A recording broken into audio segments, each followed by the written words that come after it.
अस्सलाम वालेकुम व्यूअर्स, मैं हूं शाकिर सोलंकी। व्यूअर्स, 3 दिन गुजर गए हैं लेकिन DGISI की तकर्रुरी का नोटिफिकेशन जारी नहीं हुआ और आज भी वजीर आज़म इमरान खान के लिए कहा जा रहा है कि उन्होंने इनकार कर दिया हुआ है और आज भी नोटिफिकेशन नहीं हुआ। लेकिन इतलात ये भी आ रही हैं कि मंडे के लिए कहा गया है हुकूमत की तरफ से।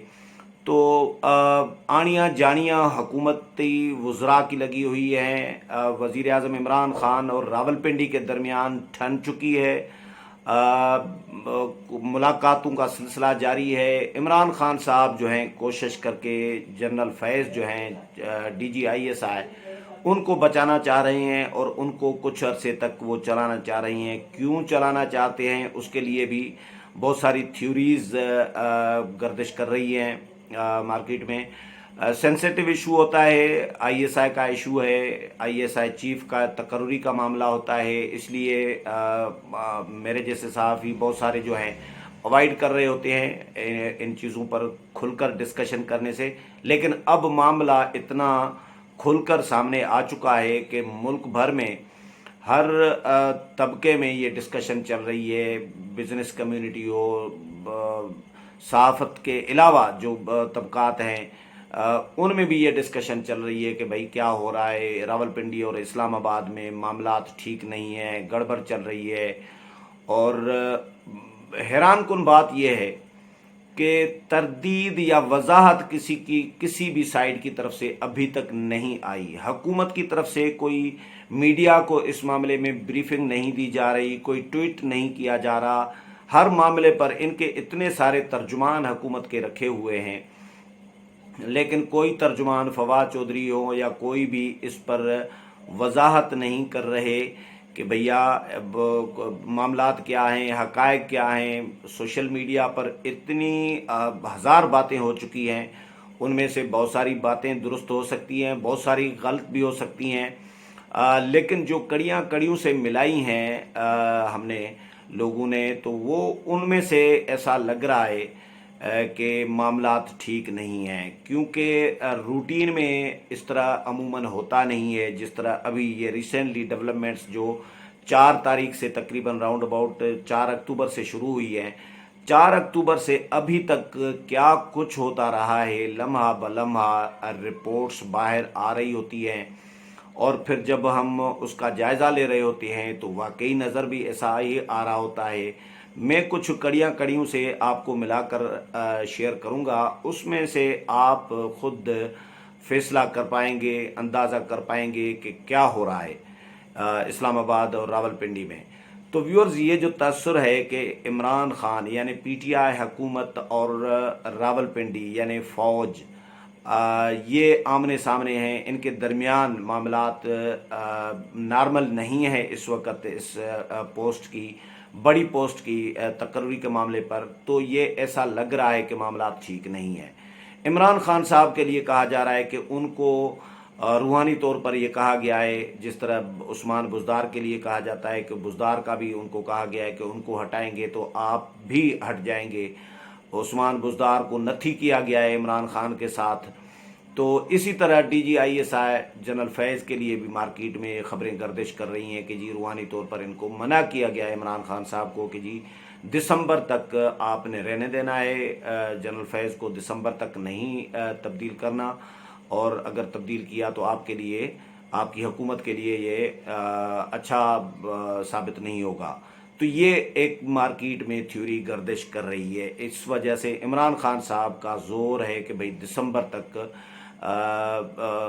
जनरल फैज़ जो है DGISI रहें। और यकीनन इस वक्त ये भी इतलात गर्दिश कर रही हैं कि इमरान खान साहब जनरल नदीम अहमद अंजुम जो हैं उनको नहीं लगाना चाह रहे थे और अभी भी वो नहीं चाह रहे।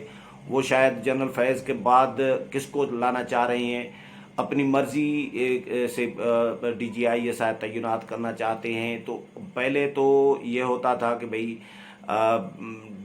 DC तो SP तो SHO लगाया जाता था, सियासतदान अपनी मर्ज़ी से लगवाते थे।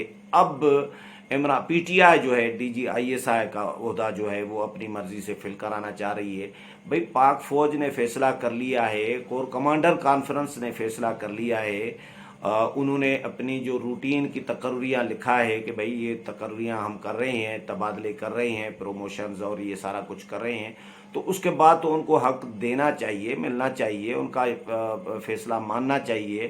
لیکن پی ٹی آئی چاہتی ہے کہ بھئی DGISI فیض صاحب کچھ عرصہ مزید چلیں اور اگلا جو چیف آئے تو وہ بھی ان کی مرضی کا ہو، جو ان کے ساتھ، کیونکہ ان کی پوری جو تمام جو خواہشیں تھیں، امیدیں تھیں، ان پر ان کے جو خواب تھے ان کا جنازہ نکلتا ہوا پی ٹی آئی کو نظر آ رہا ہے. اس لیے پی ٹی آئی اس وقت عمران خان صاحب جو ہیں وہ ڈٹے ہوئے ہیں. حکومتی وزراء بالکل ایسے خاموش ہیں جیسے کچھ ہو ہی نہیں رہا. سوشل میڈیا پر اتنا کچھ چیزیں آ چکی ہیں، لیکن حکومتی وزراء اس پر بات کرنے کے لیے تیار نہیں ہے. ISPR بھی شاید احتیاط محتاط اقدام کے طور پر جو ہے احتیاطی طور پر ISI کی طرف سے بھی کوئی ایسی بیان بازی یا کوئی وضاحت نہیں آئی سامنے. لیکن کڑیوں سے میں ملاؤں تو یہ ویورز DGISI کی تبدیلی اور ان کے کور کمانڈر پشاور بن جانے کی خبر جو ہے یہ آئی ہے 7 تاریخ کو ISPR کی جانب سے جاری ہوئی ہے. ویسے عموماً وزیر اعظم ہاؤس سے نوٹیفیکیشن ہوتا ہے اور بعد میں پھر ISPR کی طرف سے یہ چیزیں آ جاتی ہیں. لیکن یہ خبر ISPR کی طرف سے روٹین کے تبادلوں کے ساتھ پہلے آئی ہے اور ابھی 3 دن گزر گئے ہیں، 7 گزر گئی، 8 گزر گئی، 9 گزر گئی، لیکن ابھی تک DGISPR کا نئے DGISI کا نوٹیفیکیشن وزیر اعظم صاحب کرنے کے لیے تیار نہیں ہے. تو جنرل فیض کے حوالے سے خبریں چلنا شروع ہوئی ہیں سوشل میڈیا کے ذریعے، ٹویٹر پر، تو فیس بک پر، واٹس ایپ گروپوں میں. یہ تقریباً 4-5 سے یہ شروع ہو گئی ہیں اور کہ جنرل فیض جو ہیں DGISI جو ہیں ان کا تبادلہ کر دیا گیا ہے اور ان کو پشاور کا کور کمانڈر لگا دیا گیا ہے. لیکن یہ صرف سوشل میڈیا کی حد تک تھا. Electronic media, national media, print media, اخبارات اور ٹی وی چینلز پر ایسی کوئی چیز نہیں چل رہی تھی. ٹویٹر پر یہ کس کی طرف سے چلوایا جا رہا تھا اور اس پر کوئی تردید، کوئی وضاحت حکومت کی طرف سے، ISI کی طرف سے یا ISPR کی طرف سے، کسی کی طرف سے بھی کوئی نہیں آ رہی تھی. اور ہاں البتہ کچھ ٹویٹ جو ہوئے وہ ڈیلیٹ ہوئے اور جو پوسٹیں فیس بک پر رکھی گئی تھیں وہ ڈیلیٹ کی گئیں. لیکن وہ بھی کہا جا رہا ہے کہ وہ لگوائی بھی گئی تھیں اور جس طرح لگوائی گئی تھی پوسٹیں اور ٹویٹ کرائے گئے تھے اسی طرح ہی پھر وہ ہٹوا دیے گئے. یہ ہٹے نہیں ہیں، ہٹوا دیے گئے ہیں. تو یہ ایک پلان ایسا لگ رہا تھا کہ ماحول بنایا جا رہا تھا. کس کی طرف سے بنایا جا رہا تھا یہ ابھی کچھ نہیں کہا جا سکتا. لیکن اس کے بعد پھر مریم نواز صاحبہ اسلام آباد پہنچتی ہیں. اسلام آباد ہائی کورٹ میں DGISI جنرل فیض کے خلاف پٹیشن دائر کرتی ہیں کہ جنرل فیض نے جو ہے ہمیں ہروایا تھا، 2018 کا الیکشن چوری کروایا تھا، PTI کو جتوایا تھا. اور پھر وہ ارشد ملک جو جج ہیں صدیقی صاحب، شوکت عزیز صدیقی، ان کے حوالے سے بھی بنیاد ان کو ہی بنایا تھا ان کی ویڈیو کو، کہ انہوں نے کہا تھا جی شوکت عزیز صدیقی جو اسلام آباد ہائی کورٹ کے تھے، انہوں نے کہا تھا کہ جنرل فیض ان کے پاس گئے تھے اور جنرل فیض نے پوچھا تھا ان سے کہ آپ نواز شریف کا کیس آپ کے پاس آئے تو آپ کس طرح اس کو ڈیل کریں گے، ہینڈل کریں گے. تو انہوں نے کہا تھا کہ میں آئین اور قانون کہتا ہے میں اس کے مطابق کروں گا. تو جنرل فیض نے کہا تھا کہ جی پھر تو ہماری محنت 2 سال کی محنت پہ تو پانی پھر جائے گا. یہ 10 دفعہ میاں نواز شریف، متعدد بار میاں نواز شریف اس کا ذکر کر چکے ہیں اور سوالات بھی اٹھا چکے ہیں جنرل فیض سے DGISI से कि आप बताएं कि कौन सी मेहनत पर पानी फिर जाना था आपने, ये तो वजाहत कर दें ना। इसी तरह मरीम नवाज़ बहरहाल आई हैं, फिर पिटीशन होती है और मरीम नवाज़ मीडिया टॉक करती हैं। मरीम नवाज़ की मीडिया टॉक में जनरल फैज़ ही ज़्यादा टारगेट पर रहते हैं। उसके बाद 1 घंटे के बाद जनरल फैज़ की, अच्छा उस दिन कोर कमांडर कॉन्फ्रेंस भी चल रही है, ये 6 तारीख है गालबन, मेरा ख्याल है 6 तारीख ही है, 7 तारीख थी या 6 थी। बहरहाल उसी दिन ही 1 घंटे के बाद जो है जनरल फैज़ की ख़बर भी आ जाती है। लेकिन जनरल फैज़ की ख़बर जब आती है तो उसके साथ नए DGISI जनरल नदीम अहमद अंजुम की ख़बर नहीं आ रही कि वो नए DGISI होंगे। सिर्फ कुछ जो कोर कमांडर जो तबादले हुए हैं उनमें जनरल फैज़ का भी नाम था कि DGISI जनरल फैज़ जो हैं उनको कोर कमांडर पेशावर तैनात किया गया है। ये खबर इस हद तक आई, लेकिन उसके साथ ही ये खबर नहीं थी, हम तलाश कर रहे थे टीवी चैनल्स पर कि नए DGISI कौन होंगे, तो जनरल नदीम अहमद अंजुम का नाम नहीं था, क्योंकि उस वक़्त तक कहा जा रहा है कि इमरान खान साहब नहीं मान रहे थे, हुकूमत ऑन बोर्ड नहीं आ रही थी। लेकिन कोर कमांडर कॉन्फ्रेंस ने, कोर कमांडर्स ने इसकी मंजूरी दी है और ये फाइनल फ़ैसला उनकी तरफ से तो हो चुका था। अच्छा, इसमें जो सोशल मीडिया का मैं जिक्र कर रहा हूँ, सोशल मीडिया पे जब 2 दिन 3 दिन माहौल बनाया जा रहा था 4 तारीख से तकरीबन राउंड अबाउट, तो उस वक़्त इलेक्ट्रॉनिक मीडिया अखबारात ये खामोश थे, इनमें कोई चीज़ नहीं चल रही थी। लेकिन फिर 6 तारीख को या 7 को, मेरा ख्याल है 6 है या 7 है, जिस दिन ये तबादले हुए हैं और फिर टीवी चैनल आ जाते हैं सोशल मीडिया से के अलावा टीवी चैनल्स पर ये खबर जो है खबर ज़ीनत बनती है कि DGISI जो हैं जनरल फैज़ जो हैं वो कोर कमांडर पेशावर तैनात कर दिए गए हैं। नए DGISI की खबर हम थोड़ी देर के लिए, कुछ देर के लिए हम ढूंढते रहे, लेकिन कुछ देर बाद फिर ये खबर अलग आ जाती है कि DGISPR नए जो होंगे वो जनरल नदीम अहमद अंजुम होंगे और उनकी प्रोफाइल भी आ गई, ये सारा कुछ हो गया। लेकिन ये सारा कुछ जो कुछ हुआ है ये ISPR की तरफ से जारी हुआ है। वैसे अमूमन ये ख़बरें मीडिया को जो दी जा रही होती हैं माजी में, अमूमन ये मैंने जो ISPR की बीट करने वाले रिपोर्टर साथी हैं उनसे भी डिस्कस किया, तो अमूमन ये होता है कि वज़ीर आज़म हाउस से ये खबर दिलवाई जाती है कि नए DGISI फलां होंगे, और लेकिन ये सारा कुछ ISPR से हुआ और हुकूमत जो है वो बिल्कुल इमरान खान साहब को, हुकूमत क्या बल्कि इमरान खान साहब जो हैं वो इस पर राज़ी नहीं हुए और अभी तक भी राज़ी नहीं हुए। अब तो मीडिया में ये चीज़ें हज़ारों बार लोग डिस्कस कर चुके हैं कि भाई इमरान खान साहब नए DGISI पर नहीं मान रहे या जनरल फैज़ को फ़िलहाल नहीं हटाना चाह रहे, लेकिन हुकूमत की तरफ से भी कोई इस पर वजाहत नहीं दी जा रही।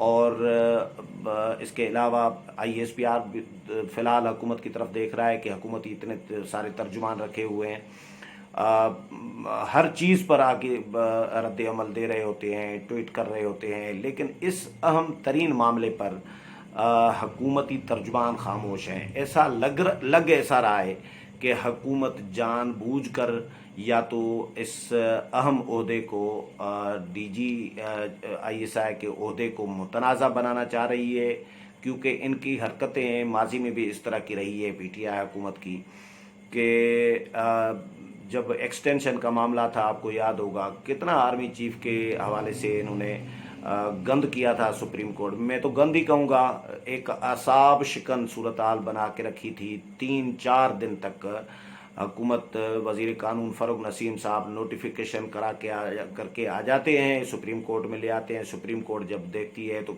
वो उस पर सवालात उठा देती है कि भैया ये क्या करके आए हो, ये इसमें तो ये खामियां हैं, इतनी खामियां, यानी खामियां, यार आप इतने बड़े यानी फ़ौज के सरबराह का, आर्मी चीफ का एक्सटेंशन का नोटिफिकेशन कर रहे हैं, तो आप ऐसे ही करके आ गए थे।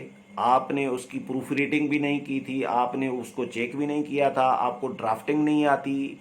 अब आप कैसे, गलती कैसे हो जाती है इस अहम तरीन मामले पे? हो छोटा मोटा मामला हो तो उसमें तो गलती चलो हो जाए तो बंदा सोचे इग्नोर भी करे, इतने बड़े मामले पर गलती कैसे होती है?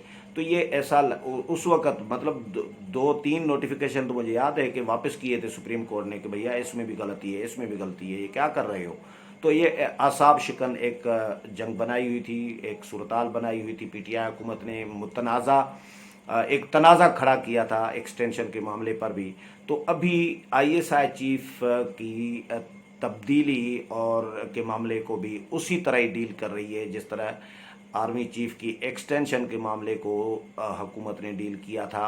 और क्यों हुकूमत ये करना चाह रही है, इसके पीछे हुकूमत के मकासद क्या हैं, ये आने वाले दिनों में चीज़ें वक्तन फ़वक्तन आती रहेंगी। मैं इस पर मज़ीद बात नहीं करना चाह रहा, लेकिन हुकूमत कोई ये मुझे कोई महज इत्तेफाक नहीं लग रहा पीटीआई का कि पीटीआई हुकूमत महज इत्तेफाक हुआ हो कि आर्मी चीफ की एक्सटेंशन को भी पे भी तनाज़ा खड़ा कराया था, एक हाइप क्रिएट की हुई थी और असाब शिकन सूरताल बनाई हुई थी। अब डीजीआईएसआई के मामले पर भी एक हाइप क्रिएट कराई जा रही है, एक असाब शिकन सूरताल बनाई जा रही है। तो ये कोई महज इत्तेफाक नहीं है, लेकिन बहरहाल सूरताल इस तकर्री के हद तक जो है सूरत हाल नॉर्मल नज़र नहीं आ रही। और वज़ीर आज़म के लिए कहा जा रहा है कि आज भी उन्होंने इनकार कर दिया है। अब कहा जा रहा है कि मंडे को, पीर को, यानी कल इतवार है और पीर को इम्कान है कि वज़ीर आज़म इमरान खान साहब, उन्होंने यकीन दहानी ये कराई है कि पीर को जो है नोटिफिकेशन करूँगा। देखते हैं, कुछ लोग कहते हैं कि 21 से 25 के दरमियान ये मामला सेटल डाउन हो जाएंगे, मामला तय हो जाएंगे, फाइनल हो जाएंगे। लेकिन मंडे के लिए भी लोग कह रहे हैं कि मंडे को नोटिफिकेशन हो सकता है। इस हवाले से मज़ीद जो भी अपडेट होती रहेगी वो भी आपके साथ शेयर करूँगा। मेरे प्रोग्राम पसंद आया होगा, अगले प्रोग्राम में फिर मुलाकात होगी। तब तक इजाज़त चाहता हूँ। अल्लाह हाफ़िज़।